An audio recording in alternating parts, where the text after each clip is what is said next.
Buenas noches, bienvenidos y bienvenidas. Esto es Sin Lugar para los Débiles, día jueves.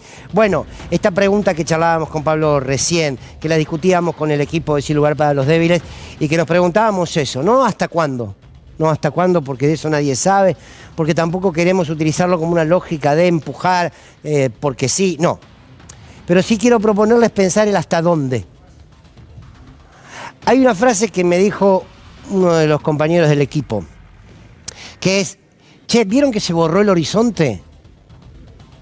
Se borró el horizonte. Uno siempre cuando camina hacia donde vaya, por el motivo que sea, tiene un horizonte, un lugar hacia donde quiere llegar o donde quiere detenerse circunstancialmente.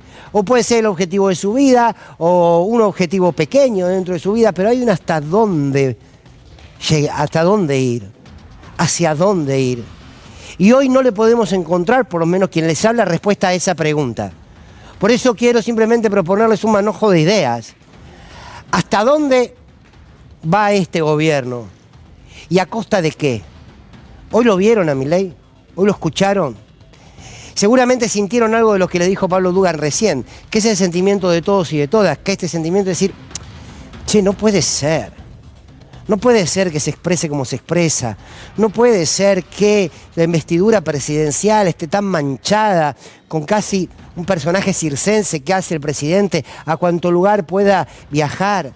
La entrevistó una periodista que se reía, yo no sé si se reía porque estaba incómoda, si se reía ante la incomprensión o si le causaba gracia al personaje de Milei. Pero quiero proponerles hoy reflexionar sobre esto, porque en estos tiempos es oportuno sumar ideas, reflexiones, matices, porque lo que viene y lo que sigue va a ser bravo y vamos a necesitar de todo, de toda idea posible, de todo cuestionamiento posible, de toda forma de organización posible. Bueno, les doy la bienvenida, los invito a que se queden, esto es Sin Lugar para los Débiles. Bien, esta es la pregunta, ¿hasta dónde? ¿Por qué aparece esta pregunta? Porque uno, como les decía recién, no encuentra un horizonte. No encuentra un punto de llegada. Seguramente, si sos jubilado o jubilada, te preguntarás ¿hasta dónde nos van a seguir recortando? Y si no te lo preguntás, te sugiero humildemente que empieces a hacerlo. Porque inevitablemente, en algún momento de este camino te lo vas a tener que preguntar. Si vos sos un trabajador y una trabajadora que tenés miedo a perder el trabajo porque cada vez el desempleo es mayor y porque además hasta trabajando sos pobre, es importante que te preguntes hasta dónde. ¿Hasta dónde? ¿Hasta dónde se va a tolerar estas medidas de gobierno que no dieron un solo resultado positivo? ¿Hasta dónde se va a tolerar el nivel de agresión en las palabras de un presidente y de sus funcionarios? ¿Hasta dónde se va a tolerar que se mire a la justicia de reojo y que de alguna manera se la trate de engañar? Y hoy lo vamos a ver en detenimiento, cuando la justicia le dice tienen que ir a repartir los alimentos y lo hacen a través de una organización que, por ejemplo, hoy en varias provincias, y ahora se las vamos a contar, estaban cerradas las sedes de las oficinas de este CONIN. Entonces no había alimentos para repartir. ¿Hasta dónde la inescrupulosidad de este gobierno? ¿Hasta dónde la humillación en las palabras de este presidente? ¿Hasta dónde una política económica que nos continúa endeudando? Hablemos de la deuda, por favor. Que nos continúa endeudando y quitando derechos. ¿Hasta dónde tolerar el hambre? Y digo hasta dónde y no hasta cuándo, porque el hasta cuándo puede generar esta lógica de esto tiene que explotar. Y miren, yo no soy quien ni para decirlo ni para generarlo, pero sí quiero preguntarme cuál va a ser el lugar al que tenemos que llegar de humillación, al que tenemos que llegar de indignidad, que tenemos que tolerar que poco menos se nos patee en el piso para justificar a un gobierno que cada vez es más injustificable. Quiero que repasemos y quiero que escuchemos al Milei frente a una colega, la entrevista que le hicieron, hablando del Estado. Sinceramente, si siente vergüenza ajena, sienta que somos muchos los que tenemos esa sensación al verlo. Si siente que no comprende cómo puede ser que un hombre de estas características haya llegado a la presidencia de la Nación, no se sienta mal por el sentimiento y por el pensamiento, porque nos pasa a muchos. Y si no logra comprender cómo una persona de estas características tiene en sus manos el destino de la Argentina, tampoco se sientan mal. Son todos buenos sentimientos, son buenos interrogantes, son sanas emociones. Esto decía Milei a la prensa extranjera. Amo ser el tope adentro del Estado. Soy el que destruye el Estado desde adentro. Soy es como estar infiltrado en las filas enemigas. Es decir, la reforma del Estado la tiene que hacer alguien que odie el Estado. Y yo odio tanto al Estado que estoy dispuesto a soportar todo este tipo de mentiras, calumnias, injurias, tanto sobre mi persona como mis seres más queridos, que son mi hermana y mis perros y mis padres, con tal de destruir al Estado. Miren, quiero repetirles algo que les decía hace unos días. Yo no tengo los elementos para analizar al presidente de la Nación desde su psiquis. Y quiero decir, como decisión política, que el presidente está en todos sus cabales, porque no le quiero dar ni un tantito así de impunidad en sus hechos. En la medida en que nosotros empezamos a legitimar con la frasecita, bueno, mirá lo que dijo Milei, ¿qué querés si está loco? Y bueno, mirá lo que hizo Milei, ¿y qué querés si está loco? Si empezamos a repetir eso, ¿saben qué? Le construimos un marco de impunidad, de inimputabilidad, que solamente lo favorece en su accionar. Entonces quiero decir con claridad, está en su sano juicio, sabe lo que hace, por qué lo hace, a quién beneficia y a quién perjudica. Lo quiero dejar en claro para que después la locura no sea el ropaje de la impunidad de este presidente y de este gobierno. Ahora, dicho esto y habiendo dejado claro esto, les digo también que es increíble que un presidente, porque no existe presidente en el mundo, aunque no le guste el Estado, aunque quiera el Estado en su mínima expresión, que pueda decirlo de esta manera. Porque hablemos una vez más del Estado. Dejémoslo del Estado presente, no presente. El Estado es la posibilidad de debatir, de discutir, de construir proyectos y leyes que mejoren la vida de todos y de todas. Por eso el Poder Legislativo, que es parte del Estado. El Estado es la normativa, es la ley. Son los códigos que nos regulan para tener una mejor convivencia social, para poder vincularnos. Y eso es el Poder Judicial. Y el Estado también es el Poder Ejecutivo que llega a ese cargo a partir de la decisión popular, de la decisión de todos aquellos que tienen la posibilidad de votar. Por lo tanto, si odia el Estado, odia el Poder Ejecutivo en sí mismo, odia la posibilidad de que otros discutan y propongan leyes, por tanto el Poder Legislativo, y odia la posibilidad de que una ley nos regule a todos y a todas. Y este presidente sale por el mundo a decir esto. Y la pregunta es, ¿hasta dónde? ¿Y saben qué me preguntaba también? ¿Quién va a cuidar la democracia? ¿Quién está cuidando hoy la democracia? A veces creo, y me incluyo en esto que digo, a veces creo que damos por hecho de que la democracia ya está y que la democracia nadie la va a vulnerar y que hoy en día está siendo vulnerada la democracia. También creíamos que nadie se iba a animar a negar a los 30.000, a negar el genocidio y a querer embarrar el nunca más, y sin embargo lo hicieron. Yo nunca iba a creer que un presidente podía mofarse de que otro se muera de hambre, y sin embargo este presidente lo hace. Entonces, si nosotros hemos perdido de vista el horizonte, es por dos motivos. O porque nosotros estamos ciegos, o porque lo borraron, como me decía recién un colega de este programa. Y lo han borrado. Aquellos que votaron a Milei con todo el derecho, después habrá análisis de por qué sí, por qué no. Bueno, ahora, ¿hasta dónde quieren llegar? ¿Hasta dónde quieren acompañar a un gobierno que no te da nada? ¿Cuál es la lógica de la humanidad, la psiquis de una sociedad que sostiene el flagelo, el autoflagelo, que sostiene la idea de sacrificio a cambio de nada? A cambio absolutamente de nada. Y esta es la realidad. Ahora, cada vez vemos un presidente que tiene, si se quiere, características que se empiezan a desnudar frente a los medios, como en esta entrevista, cuando habla de destruir. ¿Lo notaron eso? Sin jugar al psicólogo, y al psiquiatra. No. ¿Notaron que cuando el presidente expresa algo que tiene que ver con la destrucción de un movimiento social, del Estado, de un programa social, se le transforma la cara? ¿Se dieron cuenta que cuando tiene un discurso de bronca, de revanchismo, se transforma? Cuando dice me importa 3 carajos todo. Y parece que se enorgullece. Y se enorgullece de ser el topo que desde adentro va a destruir el Estado. Nos está destruyendo a todos y a todas. Y sin embargo hay un sector, por ejemplo, un sector del periodismo, que ayer un periodista, no le quiero decir ni colega, un ex militante del ERP, que después hizo brazo político de la derecha más recalcitrante, tenía un zócalo en su programa que decía cualquier cosa menos Cristina. ¡Qué espanto! ¡Qué espanto! De Cristina ya dijeron un montón de cosas. Comparemos el país de Cristina con este país. Comparemos el país de Alberto con este país. Comparemos el país de Néstor Kirchner con este país. ¿Sabés qué? Había un horizonte. Después discutimos el camino, cómo queríamos llegar a ese horizonte. Pero había ese horizonte. Porque había identidad. Porque había la idea de construir el bien común. Y había disputa de intereses. Acá vamos hacia la nada misma.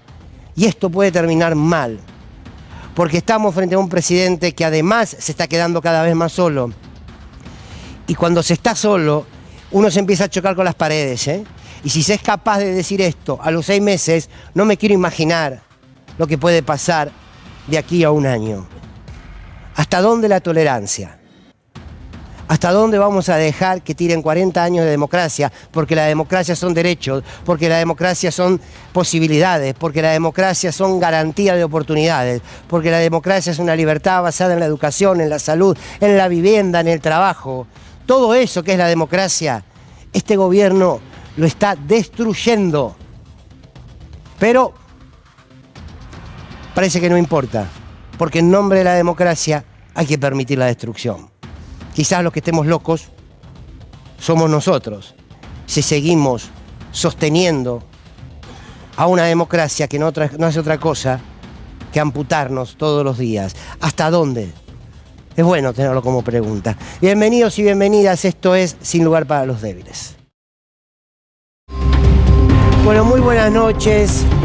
Muy buenas noches a todos y a todas. Aquí está hoy todo el equipo de Sin Lugar para los Débiles, Anabela Sánchez, Pablo Mesina, Abigail Lasalle, y el placer grande que nos damos de compartir esta noche con el queridísimo y admirado Pedro Briggen. Hola Pedro, Buenas bienvenido. noches, gracias por la invitación. No, por favor, para nosotros un placer y por supuesto Magallanes. ¡Amo! Sí. ¡Amo estar acá! Pedro, ¿usted hace humor? No, Ay, tengo una idea extraordinaria para hoy. Sí. no tengo sentido del humor. Este personaje haga, ¿se anima? Javier Miguel, el topu dentro del Estado. Es fantástico, chicos. No puede fallar. Javier. Y lo hace a los llanones. Javier Miguel, el Miguel. topu del Estado. No, chicos, y hace así, y habla como hablan los homosexuales. No es un espanto, está diciendo. Pedro, ¿se anima? No. Muy bien, Me encanta la cara de Pedro. Le dije que no tengo sentido del humor. ¿No le avisaron que No era me gustan las Elegante ironías Sport? ni nada por el estilo. No, ¿Cómo que era elegante ¿No Sport? le avisaron que era Elegante Sport, Pedro? no, Bueno, lo lamento. Muy bien. Vamos a entrar de lleno en temas que nos duelen, nos dan mucha indignación y bronca, que tiene que ver con esto que vemos aquí a nuestras espaldas, ¿no? Gobierno fantasma. ¿Por qué? ¿Se acuerdan? Sí, sé que se acuerdan. Cuando el gobierno salió a hacer las supuestas auditorías a los comedores, ¿qué dijo? Que los comedores eran fantasmas. Sí. Pero tuvieron que salir a repartir alimentos por el pedido de la justicia y parece que ahora los fantasmas son otros. Bueno, claro, porque en realidad el problema es que firmaron este convenio, recordemos, vamos a repasar chiquitito y rápido, con Conin, que además tiene toda una estructura, no en todo el país, por ende no todos los alimentos que estaban retenidos por Capital Humano van a llegar a toda la Argentina. Llegan solamente a los centros de distribución que quiere Conin, que tiene Conin. Formosa no, La Rioja no, Santa Cruz no, por lo pronto. Exactamente, y de hecho, por ejemplo, hay provincias como Tierra del Fuego que reciben mucho más que el conurbano bonaerense, para que te des una idea de litros de leche. Bueno, pero importante es este documento que estamos viendo ahora, porque ahí justamente plasma que Conin va a llevar y va a distribuir los alimentos a escuelas vulnerables. Y vos seguramente debes decir, ¿cuáles son las escuelas vulnerables? ¿no? Porque ese es el problema. Claro. Bueno, en realidad lo que dice este documento es que para ellos las escuelas vulnerables son aquellas que presentan riesgo infantil, bajos índices de desempeño educativo, socioeconómico, y se rigen por 3 puntos que son muy pero muy importantes. Uno que es el índice de contexto social de la educación, que está regido por el censo, y escuché el año 2010. No te lo puedo creer. Bueno, sí te lo puedo creer. Sí. Otro que es el índice de riesgo infantil, que sí se rige por el censo del 2022, perdóname. Y otro que es el nivel socioeconómico, que se rige además también por datos de la encuesta Aprender del 2023. Entonces, teniendo en cuenta todos esos datos, vos fíjate, si para hacer una auditoría todavía estamos pensando cuáles son los recorridos que hizo el ministerio, porque nunca lo contó, qué es lo que va a pasar con esto, dónde se basa, qué es lo que dice. Bueno, son un montón de pibes, pibas que van a quedar afuera, como dice el presidente, porque no van a recibir ni la copa de leche ni tampoco el alimento. Bueno, este es una parte que podemos decir, está claro que es fantasma, ¿no? Está Bueno, claro. Y está claro sí, perdóname vos. Y está claro también lo que pasaba en Rosario. Otra fantasmeada, si querés, para hacerlo más claro, porque allí en Rosario hubo largas filas desde muy temprano de la mañana, en distintos centros donde está trabajando Conin, esperando que les dijeran cuántos litros de leche les iban a corresponder a cada comedor. Quienes hicieron las denuncias fueron la gente del movimiento Evita, no solamente en Rosario o en Santa Fe, también lo hicieron en Corrientes, también lo hicieron en Chaco, también lo hicieron en San Juan. En todas las provincias fueron a pedir la leche para los pibes. Bueno, la fantasmeada en este caso fue Rosario, todo cerrado. Bien, acá hay algo que no estamos, que me parece que no tenemos que naturalizar, que es, el Estado delegó en una ONG de cuarta, con todo respeto, bueno, no sonó con respeto, pero bueno, no importa, la ONG de cuarta, que distribuye, o sea, se desliga de alguna manera. Recién me contó algo el Pitu, que me alertó, me dijo, decilo por favor porque es indignante. Hoy se acercaron gente del barrio, del barrio de la 1-11-14, a decir que por lo menos 4 comedores que tuvieron que cerrar porque el gobierno dejó de darle alimentos, abrieron. ¿Saben por qué? Porque los alimentos se los están dando los narcos. Wow. Hoy se juntaron un grupo de madres y fueron y lo hablaron al Pitu. Dijo, este comedor volvieron a funcionar porque vino el tranza, así textual, y está poniendo la comida para todos. Bueno, te doy otro ejemplo que tiene que ver con eso. En San Luis, por ejemplo, es una provincia que no va a recibir ningún tipo de alimento. Esto es porque justamente el gobierno de San Luis, alineado con el gobierno de Javier Milei, no generó el pedido a tiempo como correspondía, ¿no? Bueno, algunos movimientos también dicen que lo mismo pasa con Neuquén. De todas maneras, en San Luis había en diciembre 42 comedores. De diciembre a esta parte, 12 quedan. O sea que hay un montón de gente que se queda sin comer. Pero te contaba lo de Rosario porque fue importante. Había muchas personas allí, mamás con hijos, menores y también las líderes de los comedores, las cocineras. Esto contaban, mira. Supuestamente hoy traían la mercadería de Nación para acá el Conin, para ver si van a recibir los vecinos y toda la gente que está esperando acá, para ver si le dan un módulo de esa leche que ya está a punto de vencer.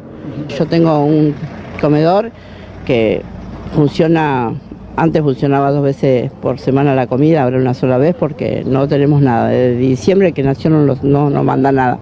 Para el colmo ahora manda acá a Conin la mercadería, pero ellos le van a dar a sus comedores que tienen acá, no a los asignados, no a los comedores que supuestamente para el presidente son de organizaciones sociales, pero ¿qué tiene que ver si el hambre es para todos? Eso de los comedores fantasmas, más allá de que sea cierto o sea mentira, acá hay que ver que vengan realmente y que pase el hambre en el barrio, que sepa lo que es el hambre cuando vienen a pedirte que le des un poco de leche, un plato de comida y tenés que decirle que no tenés para darle. Está todo mal, encima que no hay trabajo. Y me da una impotencia, ¿qué quiere que te diga? Impotencia te da porque ve tanta gente que chicos que están bajo de peso porque no tienen los padres para comer. Hay mamás que tienen 7, 8 pibes que van a buscar la comida en mi casa, ¿entendés?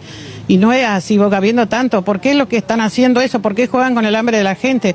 ¿Por qué? No sé por qué. La gente que lo votaron al presidente, ¿por qué no salen a la calle? Porque no sé si porque tienen plata ellos, capaz que los de arriba, obvio que los de arriba. ¿Entendés? Y bueno, no sé qué más decirte. Yo la impotencia, mal sentí que supuestamente que era para emergencia, cuando en La Plata, cuando hubo esa inundación, voladura de techo, había acumulado colchones de todo y no le ayudó a nadie. Quiero decir, no naturalizamos. Esta fila que vemos es por gente buscando comida. Claro. Es por gente buscando comida. Por otro lado, decíamos, bueno, la ministra Sandra Petovelo tiene que renunciar, tiene que dar explicaciones, eran todo un montón de preguntas que se iban generando desde que salió la noticia. Bueno, Petovelo se queda en el cargo por esto. Javier me dijo si quería trabajar en un posible futuro Ministerio de Desarrollo Social. Me dice, ¿por qué no le ponemos al ministerio, ¿te gusta el Capital Humano? Le dije, me encanta Capital Humano porque a mí también me gusta Gary Becker. Le dije que sí porque no pensé que iba a llegar tan lejos como está llegando hoy. Lo que yo no sabía es que en el Ministerio de Capital Humano iban a estar 4 ministerios en uno. Bueno, queda por esto, porque pensó que en realidad no iba a llegar tan lejos. Perdón, Borro, vos decías Sí. que ellos terciarizan a ONGs que no tienen las herramientas para cumplir realmente con la distribución de los alimentos. ¿Cómo no van a equivocarse y hacer mal las cosas si no tienen las capacidades para hacer un ministerio que se dedique a ver dónde está la necesidad de la gente? Ellos no tienen las herramientas, obviamente que no van a poder seleccionar gente que tenga herramientas. Pero, no tienen intención tampoco de Pero hacerlo. aparte están Ahí todos está los el punto, ministerios no quieren. más importantes. No quieren. Están todos amontonados en Capital Humano. Para que no funcione. Y si ellos quieren Bueno, detonar el Estado, claro, entonces tampoco quieren que funcione el Estado. Si el objetivo siempre es detonar y destruir todo lo que tenga que ver con el Estado. Hablemos un poquito de la política de la crueldad de Javier Milei, que ya es evidente. Bueno, ¿no? tiene que ver un poco con esto que mostrabas recién, Navi, ¿no? Esto Sí, no, claro. no conmueve, y comparto lo que decías vos también en la editorial, que indudablemente el presidente está en sus cabales y la intención es esta, una entrevista a The Free Press que se estuvo realizando en un medio de los Estados Unidos, donde vimos varias escenas del presidente de la Nación que llamaron la atención, pero en algún momento él hizo referencia a que él no tiene por qué lidiar con las emociones. Las emociones no forman parte de su estructura, él está en cuestiones que tienen que ver con la macroeconomía, y hizo una comparación realmente llamativa. Mírenlo ustedes. Yo no tengo por qué lidiar con las emociones, o sea, yo hablo de números y de realidad, no de emociones. Digo, porque una persona, por ejemplo... Por ejemplo, no. A ver, una persona, supongamos que tiene un Lamborghini. Ok. Entonces, ¿cuáles son las emociones de quien tiene un Lamborghini? No lo sé, porque probablemente si, digamos, está en un lugar donde muy pobre, puede ser que se sienta muy bien con su Lamborghini. Pero si vive en un lugar donde todos tienen 15 Lamborghinis, se siente miserable. Entonces, digo, no puedo lidiar con las emociones. No, es difícil, ¿no? 15 Lamborghini, ¿no? Porque todos tienen Lamborghini y se sienten miserables. ¿Cómo se sentirán todos los que tienen hambre? Entonces no quiero pensar, ¿no? Realmente fuerte. Una cosita sola. Él se comparó además con Terminator, ¿no? En la Terminator 2, el personaje que es el robot que encabeza Arnold Schwarzenegger, al final se autodestruye y muestra rasgos de humanidad cuando se tiene que despedir de John y de Sarah Connor, ¿no es cierto? Acá emoción no hay. Que le Y la quede el autodestrucción... Claro, que termina con el pulgar, ¿no? ¿Se acuerdan ustedes? Justamente, ¿no? Lo del pulgar que Por aparece. eso. Bueno, pero se autodestruye. Me parece que es el camino al que estamos yendo todos los argentinos. Algo más, Fer, sobre la prensa internacional que tiene que ver con Le Monde Diplomatique y cómo nos siguen viendo en el mundo. Y miren ustedes esta tapa que dice: Milei y la política de la crueldad. El gobierno de Javier Milei habilita nuevas formas de violencia desde arriba que ya comienzan a permear en la sociedad, aunque la administración pública, dice la autora de este artículo, siempre tiene zonas de crueldad. Con la llegada de Javier Milei al poder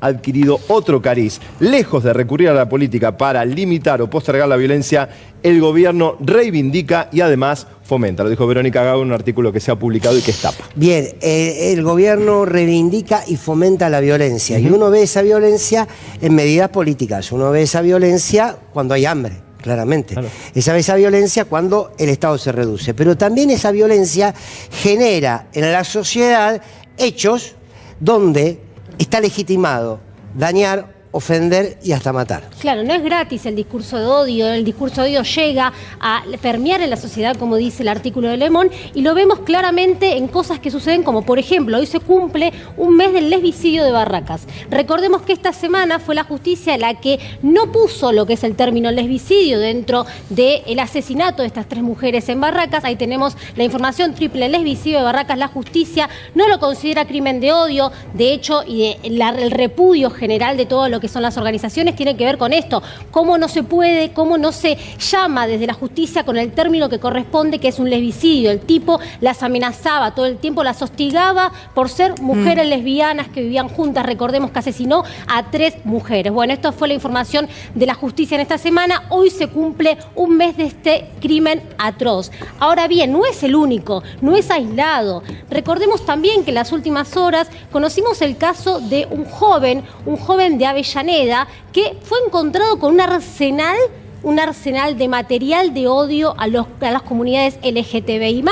También tenía diferentes revistas con temática nazi. Este joven que vivía en lo que es la ciudad de Buenos Aires, en Avellaneda, fue encontrado básicamente por todo lo que fue una investigación a través del Telegram, porque él convocaba a los grupos de odio a hacer atentados contra estas minorías, a hacer atentados contra la comunidad, y ahí está, tenemos el momento en que lo detienen a este joven. Por eso digo, esto todo en una semana, no estamos hablando de hechos que ocurrieron el mes pasado, ni hechos que ocurrieron hace un año. Esto es de la última semana, y tenemos las imágenes del joven nazi de Avellaneda, que así de alguna manera lo llamó la prensa, y también la última información que tiene que ver con algo que ocurrió el día 29 de abril, pero se conoció en las últimas horas, tiene que ver con estos jóvenes que andaban en un auto sin patente, pasaban frente a gente en situación de calle y les disparaban con balines de aire comprimido. El hecho ocurrió el 29 de abril pasado, pero trascendió en las últimas horas. Los acusados, que tienen entre 19 y 21 años, circulaban en un Fiat Crono sin patente.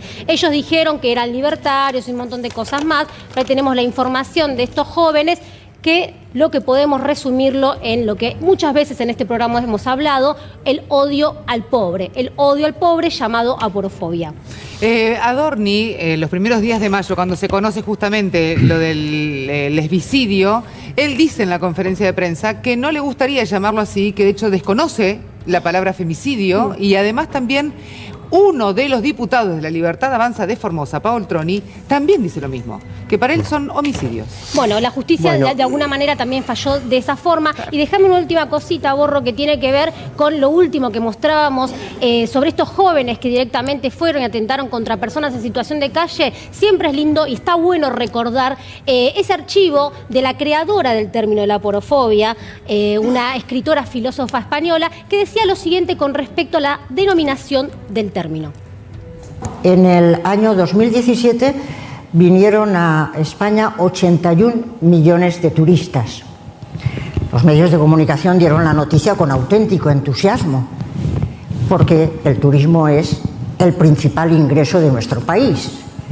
Naturalmente eran extranjeros, pero no producían xenofobia, sino que se les acogió, se les trató con esmero. El mismo año venían también otros extranjeros que venían del otro lado del estrecho. Venían en pateras, muchos de ellos murieron en el Mediterráneo, otros llegaron a las costas y se encontraron con una valla, otros fueron ingresados en CIES, otros por fin se pudieron integrar en un país de la Unión Europea, pero entonces también empezaron a despertar toda suerte de rechazos y de repelos, nada de hospitalidad, todo lo contrario, hostilidad, de tal manera que crecieron desmesuradamente los grupos y los partidos. Luego preguntaré, ¿xenófobos o aporófobos? Unos y otros son extranjeros, y la pregunta es, ¿se les rechaza porque son extranjeros o se les rechaza porque son pobres? Hay un nombre, ahora hay que preguntar, ¿y cuáles son las causas de la aporofobia? Y sobre todo, ¿qué queremos hacer con ella? Bueno, extraordinaria síntesis, ¿eh? Este repaso que fuimos haciendo desde el editorial hasta ahora, que tiene que ver, si se quiere, con una cosa apretada de esta Argentina.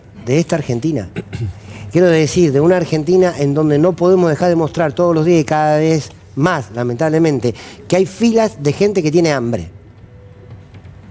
Y eso no se puede naturalizar, no se puede naturalizar en los hechos, no se puede naturalizar como imagen. cómo eso lo ve el mundo de alguna manera, porque también lo advierte el mundo, y cómo esa violencia en lo político, en los dichos y en lo gestual, después se va multiplicando.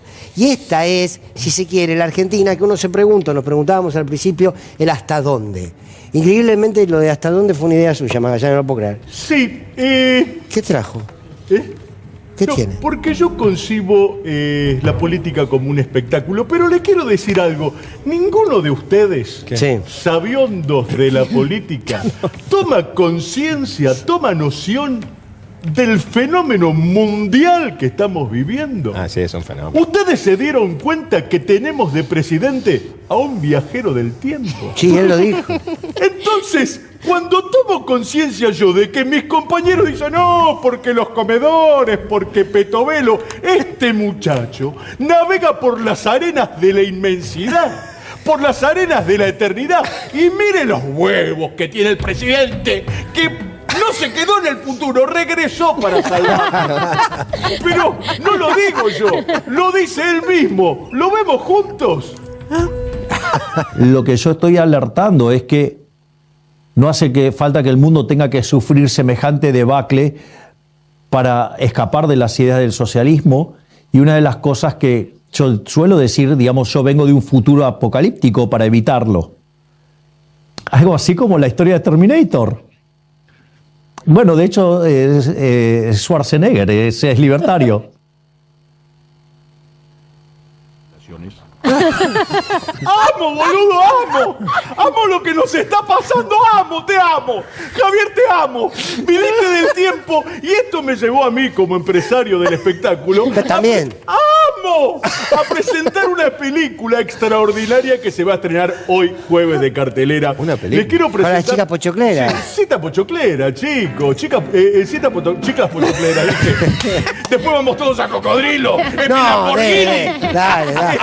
Chicos, ¿cuántos Lamborghini tenés? No tengo. ¡Pobre! Vamos, vemos la peli que se estrena. Mira.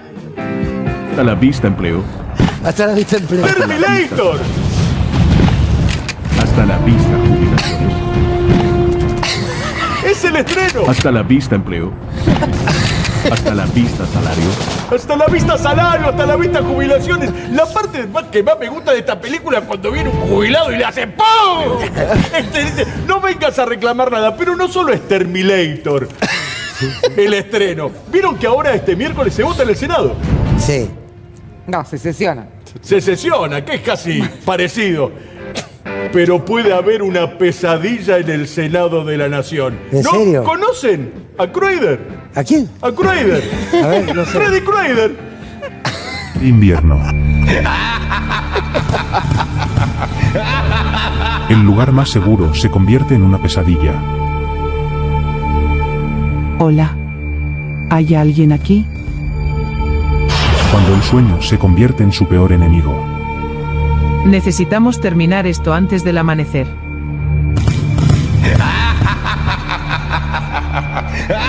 ¿Escuchaste eso? La sesión ha terminado.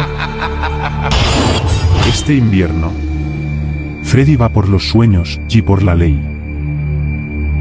Pesadilla en el Congreso. No podrás escapar.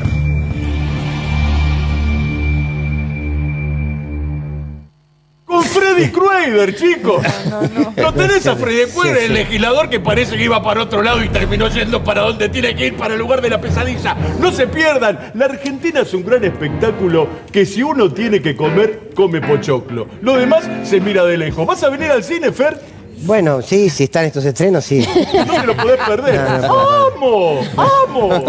Muy bien. Perdón, un detalle. Sí, Schwarzenegger dígame. está muy lejos de las ideas libertarias que dice ¿sí, Milei no? que tiene. Cuando fue gobernador en California peleó mucho con el tema del cambio climático. Mirá. ¡Cállate No la tires boca! cosas. ¡Cállate la boca! Es la primera vez que viene. ¿Quién? ¡Que no venga más! Bueno.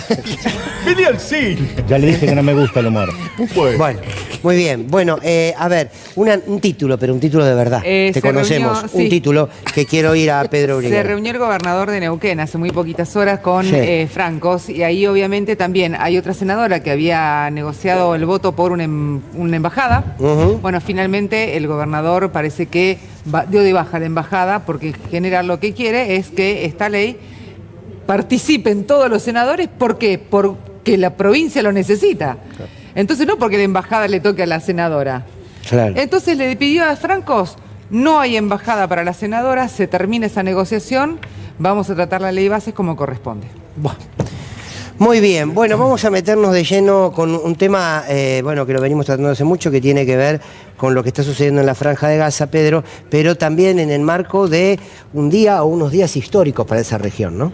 Sí, efectivamente. Primero, digamos que Israel bombardeó otra vez una escuela en la Franja de Gaza, esta vez una escuela manejada por Naciones Unidas y que dejó, según las cifras que se están manejando, 33 muertes. Es otro de los ataques israelíes en la Franja de Gaza.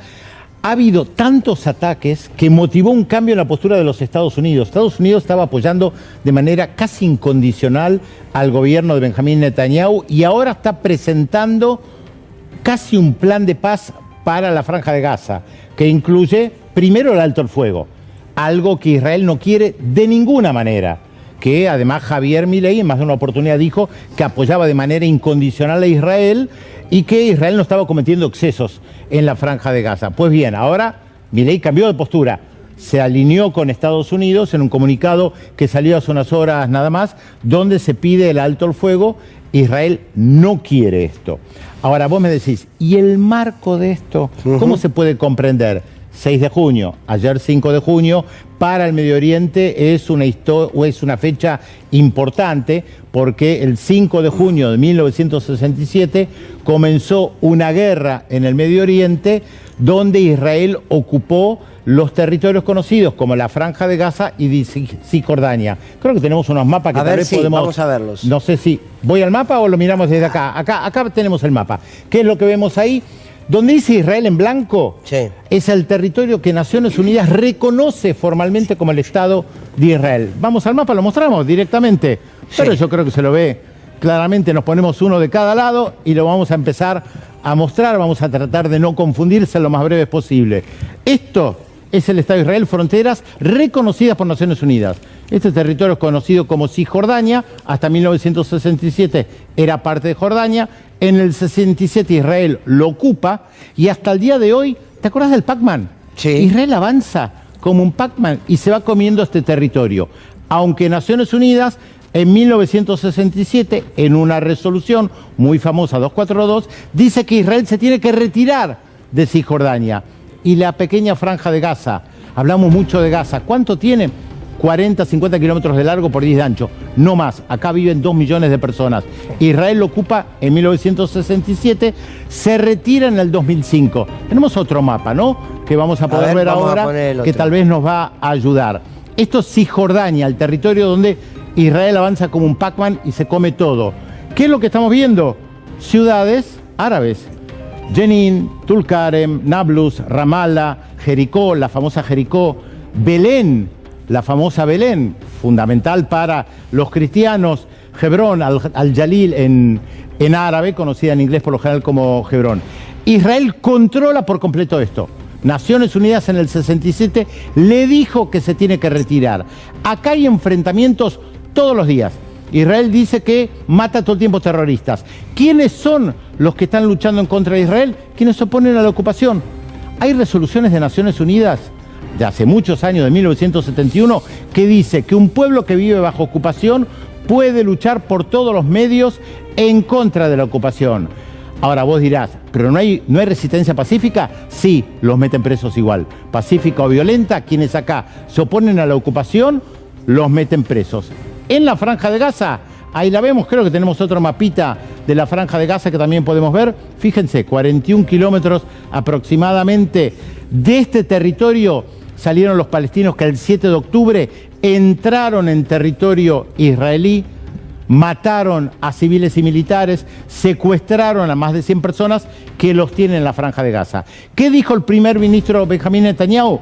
Vamos a entrar a la Franja de Gaza, lo hizo, vamos a destruir al movimiento de resistencia islámica, cuya sigla es Hamas. No lo lograron.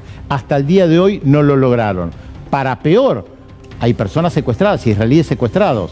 Hay un movimiento dentro de Israel de oposición muy fuerte a Netanyahu que le dice, negocie, tenemos que recuperar a las personas secuestradas, negocie. Bueno, Netanyahu no parece dispuesto a negociar, quería arrasar con la Franja de Gaza, por eso las acusaciones de genocidio por los bombardeos que ya mataron a más de 25.000 personas en ese pequeño territorio, y ahora Estados Unidos está planteando alto el fuego porque tiene miedo que esto se extienda. Hay una información, a ver si vos me la puedes confirmar o no, que todo esto que vemos que es la Franja de Gaza, hoy en día cerca del 80% de este territorio está destruido.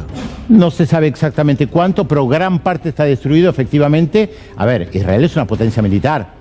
Acá no hay capacidad de resistencia a una de las principales potencias mundiales que tiene aviones, tanques, buques de guerra y que bombardea día y noche. Bueno, han matado más de 25.000 personas, han destruido gran parte de estas ciudades. La gente trata de escapar. Israel le dice, salgan de una ciudad o salgan de un campamento donde están, vayan a otro lugar, ahí van a estar en un lugar seguro. Israel bombardea el lugar seguro. Es lo que pasó en las últimas horas que te comentaba. Volvamos, si podemos, volvamos al mapa anterior, al mapa de Cisjordania. Al primer mapa. O el primero, o el segundo. Perdón, ahí se coló el Papa. Acá. ¿Se coló el Papa? Ahí se coló el Papa. ¿Se coló el Papa? ¿Podemos ver al Papa? A ver, dale. Pongamos al Papa. Ahí Perdón, se dile coló, que no bueno, ahí está. Si se cuela, hay que ponerlo. Belén. Cuando el Papa visitó Belén. ¿Qué está haciendo? Pone la mano sobre un muro que construyó Israel. Vamos al mapa que me pediste. A ver, te explico volvamos qué hizo el Papa. Al mapa al primer mapa. Ahí está, este. Acá está la ciudad de Belén. Sí. ¿Ves que está en territorio de Cisjordania? Sí. Esta era la frontera internacional hasta 1967, reconocida internacionalmente. Israel construye un muro, supuestamente para evitar que terroristas palestinos entren a su territorio. Pero está aquí que el muro no está en la frontera internacional. Entra en Belén, rodea la ciudad de Belén, gran parte de la ciudad de Belén. ¿Qué hizo el Papa? Puso la mano sobre el muro para decir, estoy en contra de este muro. Muro de 8 metros de altura, que, a ver, para que se comprenda, imagínate la General Paz como frontera, sí, y vos querés separar la General Paz, la ciudad de Buenos Aires, de la provincia de Buenos Aires. ¿Qué haces? Construís un muro sobre la General Paz y el Riachuelo. ¿Qué hace Israel? Se mete con el muro en Avellaneda, rodea Quilmes, vuelve a la General Paz, entra en San Martín, vuelve a la General Paz, entra en Vicente López. Entonces no está respetando la frontera. Por eso este muro que construye Israel, según la Corte Internacional de Justicia, es ilegal. Sin embargo, el muro está. La misma Corte Internacional de Justicia que está debatiendo si lo que pasa en la Franja de Gaza es genocidio. ¿En Cisjordania gobierna la Autoridad Nacional Palestina? Algo así, pero se llama Autoridad Nacional Palestina.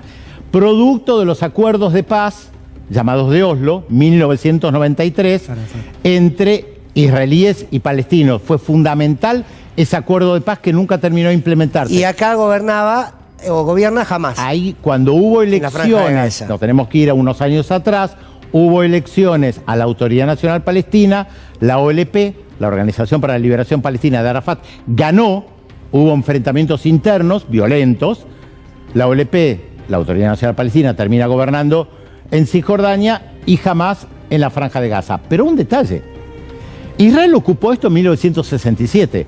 La resolución de Naciones Unidas que Israel se retire y la violencia en la ocupación fue anterior a la existencia de Hamás. Hamás no existía en el 67. Hamás nace en 1987. Acá 20 años después. Claro, acá la cuestión central no es Hamás, como antes no lo era la OLP. Acá hay una guerra de Israel en contra de los palestinos y palestinas. Porque antes decían, la OLP son los terroristas. Ahora no es la OLP, ahora Hamás. Digamos que Hamás no existe más. Desaparezca Hamás de la faz de la tierra, Israel logra destruir a Hamás. ¿Vos pensás que la gente que acá vive 57 años bajo una ocupación militar la va a aceptar? ¿Dónde está la zona? Esta última pregunta te hago. ¿Dónde está la zona que vincula las tres religiones? ¿En Jerusalén? La ciudad de Jerusalén, que no tenemos un mapa, efectivamente. Tienen. La ciudad de Jerusalén hasta 1967 estaba dividida. No trajimos un mapa para no aburrir con demasiados mapas. La ciudad estaba dividida. Una parte estaba en Jordania, recordemos Cisjordania, y una parte estaba en Israel. La parte occidental era de Israel, reconocida internacionalmente. La parte oriental de Jordania, reconocida internacionalmente. Israel la ocupa en 1967 y la anexa según la ley israelí, no reconocido a nivel internacional.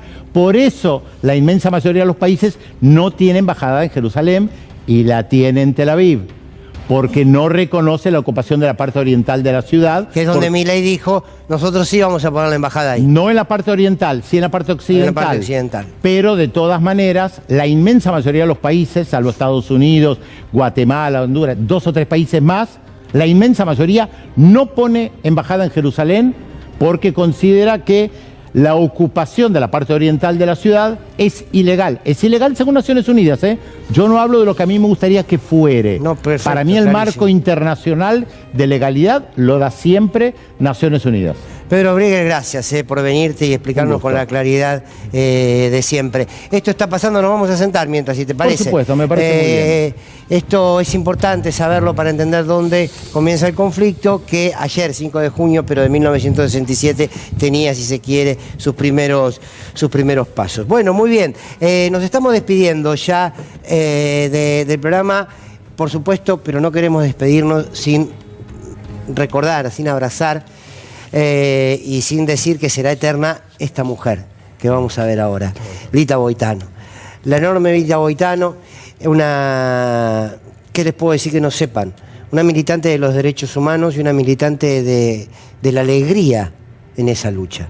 Lita siempre fue muy alegre, una mujer que también dio un ejemplo de vida y bueno, se fue como se fue Norita, como se fue Eve, pero han dejado tanto, que bueno, que ahí está, este nombre, esta abreviación de Lita será siempre recordada como Lita Boitano. No habrá otra. Así que el abrazo aquí a sus familiares, a sus compañeros y compañeras y por supuesto el compromiso de siempre para con su lucha. Bueno, nos estamos despidiendo, ya nos estamos despidiendo, porque usted quiere este decir. programa. ¿Cómo? ¡Amo! ¿La pasaste bien, Pedro? No. Bueno. Muy bien, bueno, no. Ya le dije que no tengo sentido del humor, discúlpeme, no me gustan las ironías, no me gusta el humor, soy una persona seria.